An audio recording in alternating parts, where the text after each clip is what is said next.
তো আজকে এখানে এসে খুব ভালো লেগেছে। তার একটা বড় কারণ হচ্ছে বইয়ের মেলা, এবং এখানে দেখেন নতুন প্রজন্মের, পরবর্তী প্রজন্মে যারা মাত্র আমাদেরকে একটা বিশাল বিষয় থেকে মুক্তি দিয়েছে, তাদের অনেক সরব উপস্থিতি।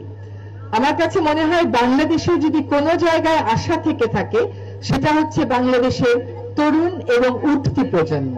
আমরা একটা দর্শন নিয়ে জীবনটা গড়েছি, আমরা একটা দর্শন নিয়ে দেশটাকে দেখেছি। সেই দর্শন আর সেই পদ্ধতির ফল হচ্ছে আজকে সবচেয়ে দূষিত নগরী। তোমরা এমন একটা ভবিষ্যৎ গড়বে যে ভবিষ্যৎটা আসলে এই তকমা থেকে আমাদেরকে মুক্তি দেবে। ঢাকাতে যখন আমাদের বইমেলা শুরু হলো, আমরা একটা জিনিস নিশ্চিত করেছিলাম, আমি জানি না আপনারা নিশ্চিত করতে পেরেছেন কিনা, তাহলে বইমেলার কোন স্টলে আমরা পলিথিনের ব্যাগ দিতে দিইনি। তো এবার যদি নাও পেরে থাকেন, আগামীবার থেকে পলিথিন এবং পলিপ্রোপাইলিনের কোনো ব্যাগ বইমেলায় দেবেন না। বইমেলা আসলে শুধু যে বইয়ের বিক্রি হয় তা না, অনেকে আসে, একজনের সাথে আরেকজনের কথা হয়, এই মতাদর্শের বিনিময়টা হয়। এটা আমি মনে করি সমাজে বৈরিতা কমিয়ে একটা বন্ধন তৈরি অবশ্যই করে। আমরা চট্টগ্রামে বইমেলাটা একটা ঐতিহ্য। আজকে এখানে যারা উপস্থিত আছেন তারা আপনাদের চট্টগ্রামের গর্ব, আর চট্টগ্রাম হচ্ছে বাংলাদেশের গর্ব।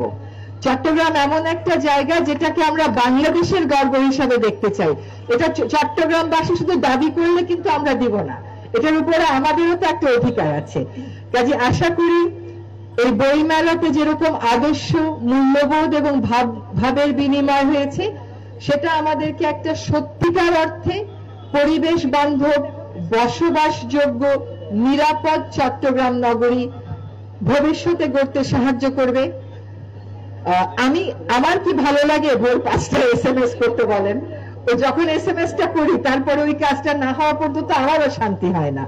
তেমন একটা দিন আসুক খুব তাড়াতাড়ি, যখন আর ভোর 5টায় কোনো অসহায় কৃষককে লিখতে হবে না ইটভাটার মালিকেরা আমার জমি থেকে 40 ফিট গর্ত করে মাটি তুলে নিয়ে যাচ্ছে, কিছু একটা করেন। যখন সমাজের সুরক্ষা ব্যবস্থায় ওই রকম হবে, যখন এই ফোনটা আমাকেও করতে হবে না, ডিসি মহোদয়কেও UNO কে দিয়ে ম্যাজিস্ট্রেট চালাতে হবে না, যখন আমাদের কৃষি জমিগুলো সুরক্ষিত থাকবে। চট্টগ্রামে আপনারা জানেন কিনা জানি না, তবে আপনাদের জ্ঞাতার্থে একটু বলে যাই যে ডিসি মহোদয়কে আমি বলেছি, যেখানে পাহাড় কাটা হবে ওইখানে কোনো শ্রমিক আর ধরবেন না, পাহাড়ের মালিককে ধরবেন। ধরেন না কয়েকটা পাহাড়ের মালিক, দেখি পাহাড় আর পরে কেমন করে কাটা হয়। আর চট্টগ্রামে যদি পাহাড় চলে যায়, চট্টগ্রামকে আপনি কিভাবে বর্ণনা দেন? আমাদের পাহাড় আছে, আমাদের সমুদ্র আছে, আমাদের CRB আছে, তাই তো বলেন? তো এইগুলো যদি চলে যায়, চট্টগ্রাম আর থাকলো কেমন করে? যেটুকুন পাহাড় আছে, এটা কিন্তু আমাদের সকলের দায়িত্ব বাঁচানো। এবং ডিসি মহোদয় একটা কাজ ভালো করেছেন, চট্টগ্রাম শহরটাকে উনি 6টা জোনে ভাগ করেছেন। সেই জোনে এক একটা করে কমিটি কাজ করবে, যেখানেই কোনো পাহাড় কাটা হবে উনাকে খবর পৌঁছানো হবে। উনার দায়িত্ব কিন্তু এবার থেকে মালিকের বিরুদ্ধে মামলা করা এবং মালিককে সত্যিকার অর্থে গ্রেফতার করা এবং আইনের মুখোমুখি করা। আমি দেখব মালিক গ্রেফতার হলে পাহাড় আর কাটা হয় কিনা। চট্টগ্রামে আপনাদের বন আছে, আপনাদের সমুদ্র আছে, এইরকম একটা শহর বিশ্বে আর খুঁজে পাওয়া যায় যেখানে সবকিছু একসাথে আছে। তো ওইটা আমরা জাতীয় ঐতিহ্য, জাতীয় গৌরব, জাতীয় সম্পদ হিসেবে রক্ষা করি। আমাদের মেয়র মহোদয়ের সুযোগ্য নেতৃত্বে আমরা এগিয়ে যাই।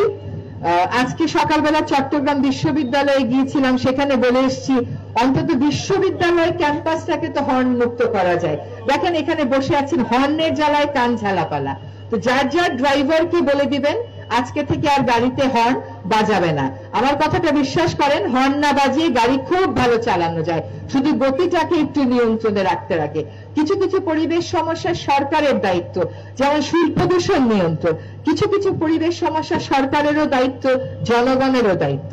আপনি আপনার গাড়িতে হর্ন বাজাবেন, বাজারে গেলে 10টা পলিথিন ব্যাগ কিনবেন, আর বলবেন সরকার পলিথিন ব্যাগ বন্ধ করতে পারলো না, তা কিন্তু হবে না। যদি সরকার পলিথিন ব্যাগ বন্ধ করতে নাও পারে, সরকার ব্যর্থ হয়, আপনি কি সফল হবেন? আপনার কর্ণফুলী নদীর তীরে 7 ফিট পলিথিনের আস্তর, এটা কে তুলে আপনার নদী আপনাকে পরিষ্কার করে দেবে? কাজে বাপ দাদাদের অভ্যাসে ফেরত যেতে হবে। পাটের ব্যাগ, চটের ব্যাগ বাসা থেকে হাতে করে নিয়ে যাবেন, বাজার করে ঘরে ফিরবেন, ফিরে এনে ওই ব্যাগটা ধুয়ে দেবেন, পরের সপ্তাহে বা আবার যখন যান তখন ওইটা আবার ব্যবহার করবেন। এটার মধ্যে অসুবিধার কি আছে? আমি তো কোনো অসুবিধা দেখি না। আর কারো বাসায় পাটের ব্যাগ নাই এটা বলেন না, 10 কেজির চালের বস্তা কিনেন না, ওটা কি করে কিনে আনেন? ওটা তো একটা চটের ব্যাগেই থাকার কথা। দয়া করে একটা কিনে নেবেন, একটা 80 টাকার ব্যাগ আপনাকে 6 মাস 1 বছর নেবে।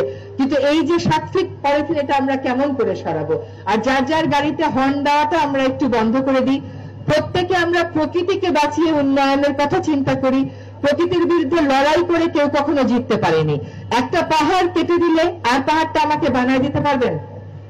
একটা গাছ কাটলে আরেকটা গাছ রোপণ করা যাবে, একটা পাহাড় কেটে ফেললে আরেকটা পাহাড় কিন্তু আর হবে না। তবে যেখানেই দেখবেন পাহাড় কাটার কোনো তাল হচ্ছে, সেখানেই ডিসি মহোদয়কে জানাবেন, আর দেখবেন উনি মালিকের বিরুদ্ধে মামলা করে কিনা। না করলে মেয়র মহোদয়কে একটা হোয়াটসঅ্যাপ দিয়ে দিবেন, আমরা যোগাযোগ করে কাজটা ত্বরান্বিত করব। এই বইমেলাটা আমি একদম সন্দেহের ঊর্ধ্বে, যেটা প্রাণের মেলা ছিল, এখানে সকল বয়সের সকল প্রজন্মের নাগরিকেরা এসেছিলেন। আগামীতে আবারও এরকম কোন একটা প্রাণের মেলায় দেখা হবে। আজকে যারা পুরস্কার পাবেন তাদেরকে আগাম অভিনন্দন জানিয়ে আমাকে এখানে আমন্ত্রণ জানানোর জন্য অনেক ধন্যবাদ।